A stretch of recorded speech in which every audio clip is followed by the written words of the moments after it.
Hi mga mi, so ayan for today's video, ayan magkasama lang kami ni Disney Princess na dalawa kasi may pupuntahan kami sa Karatig City lang po namin dito sa amin. So ayan ang saya-saya na Disney Princess sa wakas makakapunta na din kami sa mag-sponsor of course sa aming mga buhok, lalong-lalo na kay Disney Princess kasi medyo matagal na din na hindi kami naka-respond, siguro mga 5 months na bago kami ano ba yung tawag? Inibitahan na pupunta sa kanilang parlor for Disney Princess new hair color. So, nagkaroon kami ng time. So, ayan, nandito na nga kami. O, diba? Badins Beauty Salon. Ayan, located lang po yan sa San Carlos City po. Pagbaba nyo ng bus terminal mismo, sakay na kayo ng tricycle. Tapos, sa katabi lang po sila ng Mercury Drug Store. Ayan, sa highway. O, diba? Ang dali lang talaga malocate ng kanilang place. At of course, ayan po si ating Madam Mami Badin. O, diba? Sila yung mga hair experts talaga. Na kung saan, mabubuhay talaga yung patay na buhok, promise. So, ayan, pinapapili na si Disney Princess ng kaniyang favorite color. Diba? Nakasave pa sa phone. O, pack. O, diba? So, ang kanyang napili is ash gray, plakado, diba? Pasok na pasok sa banga din yung kulay.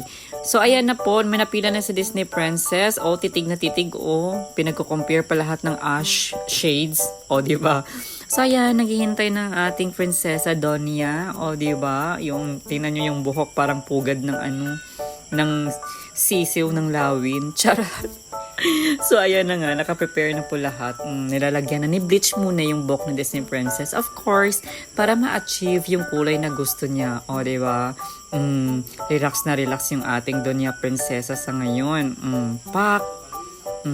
Tingnan nyo, parang mangangagat na siguro sa hapdi ng ulo. Charot.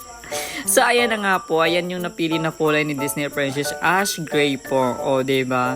Which is safe din naman po kasi nga yung mga hair experts talaga ng San Carlos City ang gumawa. Diba? Ayan, sa gusto pong mag-inquire o gusto pong hair services sa kanila, PM lang po kayo sa akin or direct lang po sa kanilang Facebook account. Andyan naman po sa taas. Okay? Diba? Pak. Ayan na. Katatapos lang ng bleach ni ate. Diba? Ayan si Disney Princess, di na madrawing yung mukha. Donya talaga yung postura ng ating madam. Parang madyongera lang sa Calle 13. Chares. So ayan, perfect na. Lutong-luto na yung buhok ni Disney Princess natin. Akala niya yan na yung totoong kulay talaga na pinili niya. Pero ayan, may second coating pa which is yung original color na bet niya, yung ash gray. Diba? So ayan, wait natin, okay?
So, ayan, achieve na yung kulay na gusto ni Disney Princess. Shout out again, Badins Beauty Salon. Maraming salamat po.